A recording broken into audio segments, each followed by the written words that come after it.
27 رجب کی رات جسے عموماً شب معراج کہا جاتا ہے، اس میں آپ صلی اللہ علیہ وسلم کو اگر معراج نصیب ہوئی، اگر کا لفظ میں اس لیے بول رہی ہوں کہ اس تاریخ میں بھی اختلاف ہے، سال میں بھی اختلاف ہے، اس کا ذکر میں بعد میں کروں گی. اگر آپ کو معراج نصیب ہوئی بھی اس رات میں، تو آپ صلی اللہ علیہ وسلم نے اسی رات جو مخصوص عبادت کی، اس کے بعد کبھی بھی ہر سال 27 رجب کو کوئی خاص عبادت نہیں کی.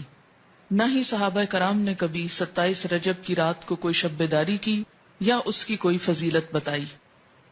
اسی طرح جہاں تک روزے کا تعلق ہے تو روزہ بھی سنت سے ثابت نہیں ہے، بلکہ اس کے برعکس روزے کے بارے میں کچھ روایات ایسی ملتی ہیں کہ جس میں روزے سے منع کیا گیا.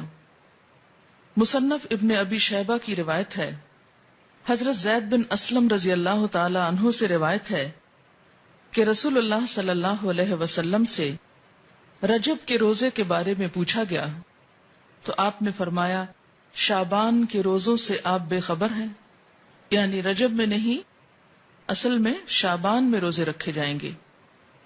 حضرت ابن عباس سے روایت ہے کہ رسول اللہ صلی اللہ علیہ وسلم نے رجب کا روزہ رکھنے سے منع فرمایا. یہ ابن ماجہ کی روایت ہے. آپ نے کیوں منع کیا؟ اس لیے کہ یہ روزہ اسلام سے قبل رکھا جاتا تھا. دور جاہلیت میں رجب کے مہینے کی تعظیم کی جاتی تھی، عزت افزائی کی جاتی، اس لیے آپ نے اس رسم کو ختم کرنے کے لیے یا اس کے اتباع کو توڑنے کے لیے اس سے منع فرمایا.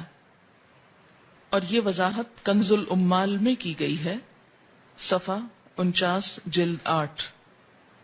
تو اس سے کیا پتہ چلتا ہے کہ اس رات میں شب بیداری اور اس دن میں روزے کی کوئی حقیقت نہیں.